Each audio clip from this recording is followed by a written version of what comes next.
14 jeunes chercheurs exerçant dans le domaine de la recherche scientifique ont reçu 90 millions de francs CFA, une somme remise par le PASRES pour aider à la recherche scientifique.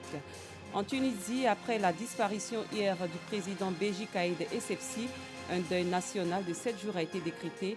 Le président par intérim Mohamed Ennasser a appelé les Tunisiens à être unis en cette circonstance douloureuse. Bonsoir, merci de nous rejoindre pour le 19h. Le programme d'appui stratégique à la recherche scientifique a octroyé la somme de 90 millions de francs CFA à 14 jeunes chercheurs exerçant dans le domaine. C'était à la faveur d'une cérémonie tenue hier ici à Abidjan. À travers ce montant, le PASRES entend faire de la recherche scientifique le moteur du développement maîtrisé. Dangui. Sur les 97 requêtes déposées sur la table du PASRES, le programme d'appui stratégique à la recherche scientifique, ce sont les projets de ces 14 porteurs de projets qui ont été jugés éligibles. Ils bénéficient ainsi des 90 millions de francs CFA alloués à cette première session de 2019 pour mener à bien leurs recherches et permettre à la Côte d'Ivoire de faire des bons qualitatifs dans le domaine de la recherche scientifique. Aujourd'hui, nous nous rendons compte que dans le milieu rural, nous avons beaucoup de nos produits de l'agro-ressource qui ne sont pas valorisés. Et l'objectif de mon travail aujourd'hui, c'est de valoriser une partie de ces agro-ressources afin d'aider les producteurs à améliorer leurs revenus. Nous sommes convaincus qu'il ne peut y avoir de développement dans ce pays que si nous décidons d'investir dans le savoir. Car il n'y a pas de développement sans savoir, sans savoir-faire endogène. Nous disons que si nous décidons d'investir dans la matière grise, dans la promotion des cerveaux ivoiriens, à coup sûr, nous aurons des retombées bénéfiques pour le développement de notre pays. Santé, nutrition, logement, agriculture, ingénierie et technologie, bref, les projets financés couvrent pratiquement tous les domaines de recherche scientifique et cadrent bien avec les ambitions du gouvernement ivoirien. Financer les jeunes chercheurs, financer les programmes de recherche, je crois, et le président ne fait que le répéter chaque jour, et le ministre est dans la vision de M. le Président de la République, c'est de faire en sorte que l'émergence arrive en Côte d'Ivoire à travers la recherche scientifique. Créé en juin 2007, le PASRES est un programme de soutien à la recherche scientifique. Fruit de la coopération ivoiro-suisse, sa capacité de financement de projets scientifiques sera bientôt renforcée par la mise en œuvre du Fonds STI, le Fonds pour la science, la technologie et l'innovation. La société agro-industrielle de la Comoé d'Anuassué dans le département d'Abangourou, une société spécialisée dans l'achat d'EVA, est partie en feu aujourd'hui. Selon les témoins qui ignorent encore les causes de cet incendie, c'est aux environs de 13 heures qu'ils ont été alertés dans le bâtiment principal de stockage de l'EVA. Les éléments du centre de secours d'urgence d'Abangourou, arrivés promptement, n'ont rien pu faire parce que ne disposant pas de matériel approprié pour circonscrire le feu. C'est donc sous le regard impuissant que le personnel assistait à l'incendie. Certains tentaient de sauver ce qu'ils pouvaient. Quand nos reporters quittaient les lieux, les flammes étaient encore vivaces. Un mot d'agriculture avec le projet AgroValor. Il est mis en œuvre par l'association lyonnaise Nidiae avec le soutien du Fonds interprofessionnel pour la recherche et le conseil agricole FIRCA en partenariat avec l'AFD. Ce projet assure le transfert de compétences pour la réplication des technologies en Côte d'Ivoire. C'est ce que nous explique Kwadio Kwame. Diffuser des équipements de valorisation énergétique des déchets agro-industriels en Côte d'Ivoire adaptés au contexte local pour valoriser des déchets agro-industriels des filières Adarkad, Manioc et Karité, en particulier dans les villes de Bouaké et Korogo, en assurant un transfert de compétences pour la réplication de ces technologies en Côte d'Ivoire. La première phase du projet qui vient de s'achever a fait l'objet du bilan des activités réalisées en présence des bénéficiaires directs. On a d'un côté formé des artisans à la fabrication des foyers améliorés. Ça a été un des gros acquis du projet. Ce qu'on a pu aussi réaliser, c'est l'installation des fours à pyrolyse, justement pour la valorisation des coques d'anacarde. Le projet s'inscrit dans le cadre de la sauvegarde environnementale que conduit le FIRCA depuis de nombreuses années pour permettre aux producteurs du monde agricole de bénéficier de bonnes pratiques en matière de préservation de l'environnement pour la réduction de la pénibilité du travail. Nous avons prévu, par exemple, d'atteindre 8 producteurs en ce qui concerne les biodigesteurs, mais pour les foyers améliorés, nous sommes aujourd'hui à plus de 4000 producteurs. Ce projet qui permet de faire la promotion des foyers améliorés et la diffusion de biodigesteurs a été bien apprécié par les bénéficiaires.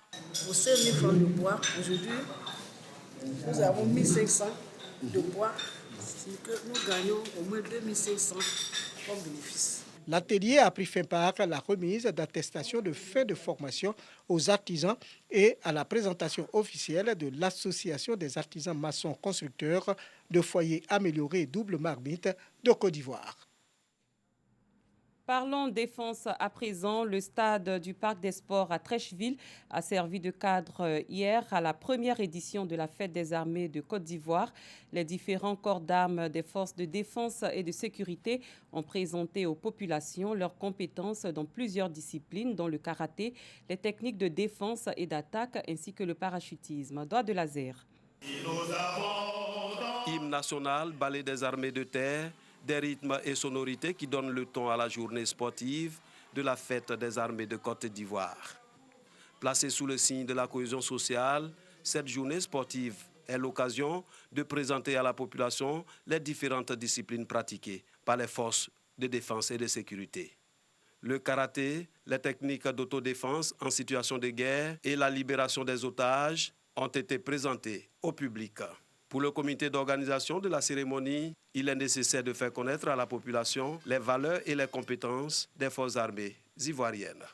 Pour assurer la défense de la patrie, l'exécution des lois, le maintien de l'ordre, participer aux actions en faveur de la paix et garantir le respect du droit international, les forces armées doivent faire montre en toutes circonstances de discipline, de disponibilité, de loyauté, d'intégrité et d'esprit de sacrifice pouvant aller jusqu'au sacrifice suprême. Ce sont ces valeurs de dévouement et d'engagement qui fondent le respect des citoyens et la considération de la nation aux armées. Après le défilé des avions de guerre Mi-24 et la démonstration des parachutistes, un match de football a opposé l'équipe des parlementaires et des membres du gouvernement à celle des officiers supérieurs et des généraux des forces armées de Côte d'Ivoire. Un face-à-face qui sera couronné par la victoire de l'équipe des parlementaires et des membres du gouvernement sur un score de 3-1. Pour le capitaine de l'équipe victorieuse, le ministre d'État, ministre de la Défense, Ahmed Bakayoko, ce moment de rassemblement est la preuve d'une parfaite harmonie entre les populations et les forces armées de Côte d'Ivoire. À chaque fois qu'on a la tâche, il faut donner le maximum. Vous savez qu'on n'est pas des professionnels, on n'est pas habitués, mais on voulait faire plaisir à notre armée. Et je remercie tous les membres du gouvernement qui sont là, tous les parlementaires et qui sont venus, qui ont joué le jeu. C'était un moment de fraternité, un moment d'amitié entre les armées, la nation et l'État.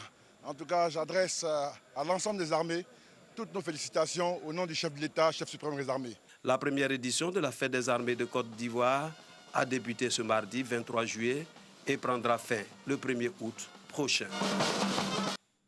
Toujours dans le cadre de la fête des armées, les militaires des unités rattachées à l'état-major général des armées en groupement des sapeurs-pompiers militaires de l'Indénié participaient à une opération de don de sang, opération qui vise à recueillir un maximum de poches de sang pour sauver des vies, mais aussi pour faire le bilan des hommes en armes au plan sanitaire. Plusieurs poches de sang ont été à cette occasion collectées. Le chef d'état-major général des armées a également donné son sang. Le stade du parc de la Courneuve, dans le département de Seine-Saint-Denis en France, a abrité le 14 juillet dernier un tournoi de football ayant opposé la ville de Daloa à celle d'Issia. Une rencontre sportive pour promouvoir la cohésion entre les ressortissants de ces deux localités. Le tournoi était parrainé par Nizako Antoine, représentant du mouvement Génération Gagnante dans le Haut-Sassandra. Génération Gagnante est un mouvement apolitique qui entend apporter le développement dans toutes les régions du pays. Nous Sangaré, Dangui Dangui. L'effervescence était à son comble au stade du Parc de la Courneuve, en région Île-de-France. La raison, un tournoi de football pour célébrer le vivre ensemble et la cohésion sociale entre les ressortissants de deux villes du centre-ouest de la Côte d'Ivoire résidant en France. Le tournoi qui a dans un premier temps opposé les femmes ressortissantes de Daloa et celles d'Issia s'est soldé par la victoire des femmes de Daloa par le score de 2-1. Côté homme, Daloa n'aura pas la même chance qu'avec les femmes. L'équipe masculine d'Issia l'emporte pour 4-1.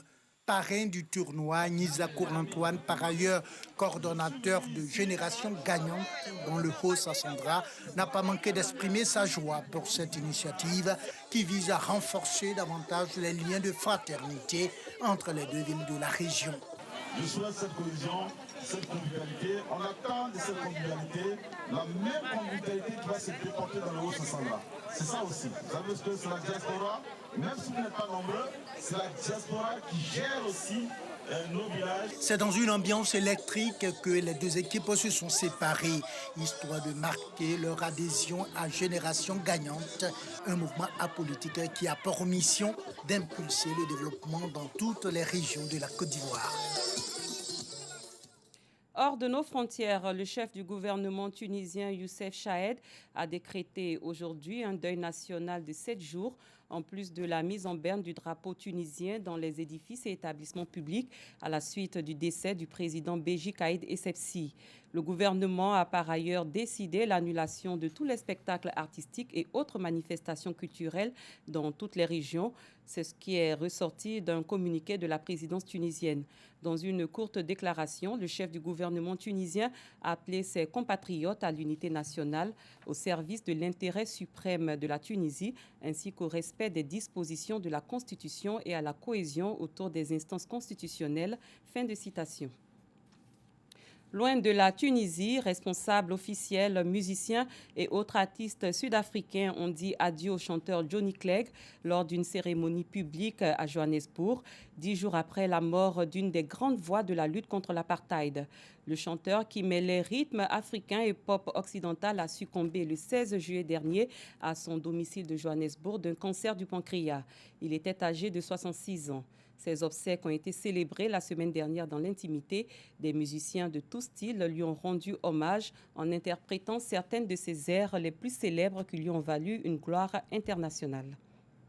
Fin de cette édition. Merci de l'avoir suivi. Très bonne soirée. À demain, même heure.